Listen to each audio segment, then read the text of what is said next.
first met Dr. Bruno Lohse in June 1998, the last Nazi art plunderer still alive. Everything that they could lay their hands on, they would steal it. Lohse goes from being Goering's man in Paris to really an international dealer. They continue to deal in looted art with impunity. It's the greatest art scandal of the 20th century.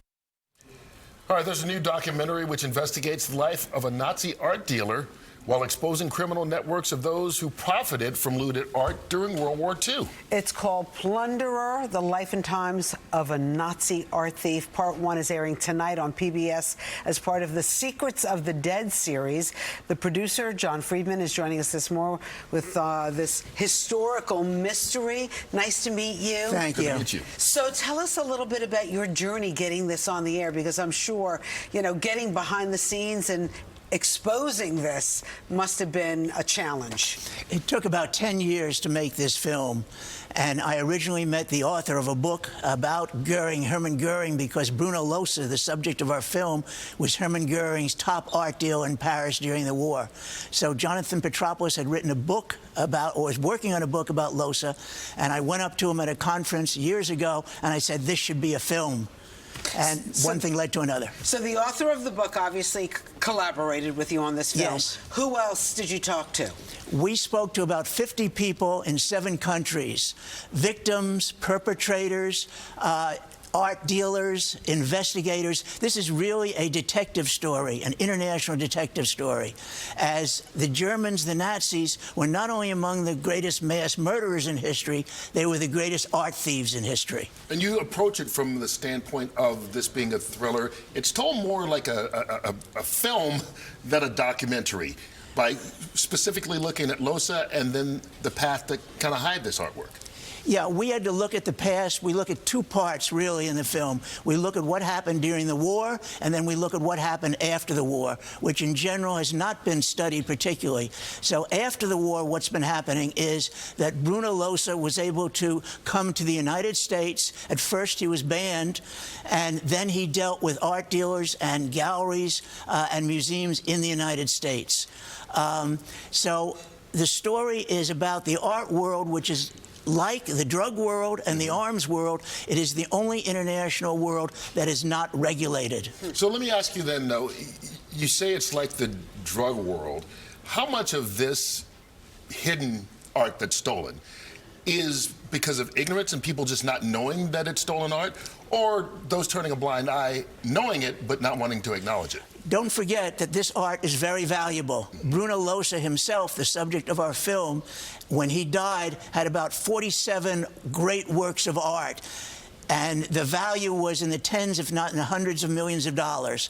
So museums and individuals and others want, obviously, the money, but for the families, the Jewish families whose art was stolen from them, it's not just the money, it's the memory. They're looking back at their past, trying to regain their memories and their childhood experiences. But do you say that there are people that know, like whether it's a museum or an individual, and are just turning a blind eye, or those people have it and they don't realize it? There have been a number of lawsuits, and clearly in the lawsuits, the museums and others know about the art because provenance is not important anymore.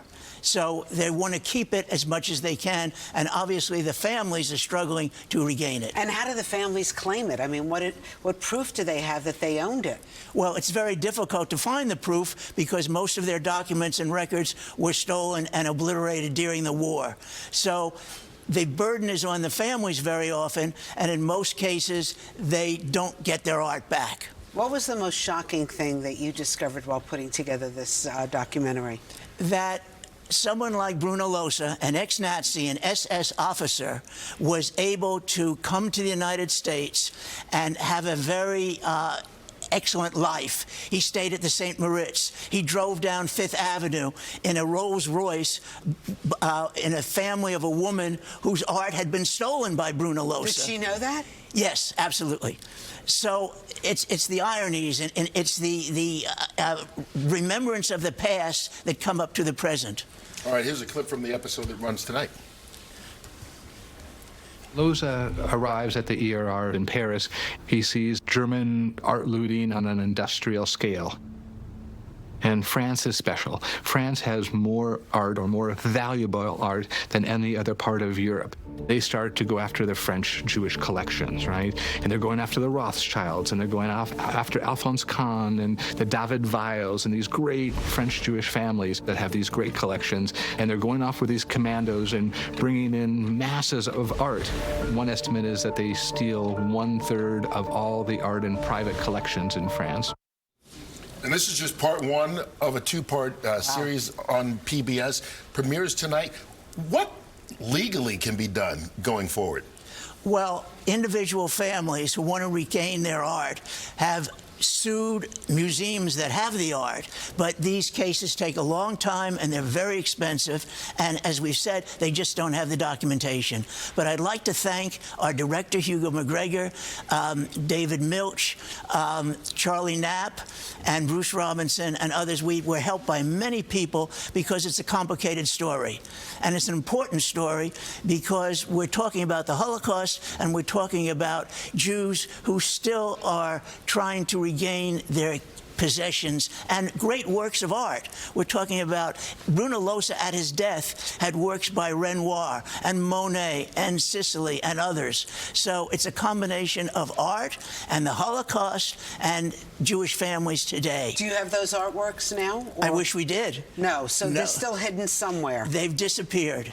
Most of the art that was stolen has been disappeared. Only a very small percentage has been found. Wow.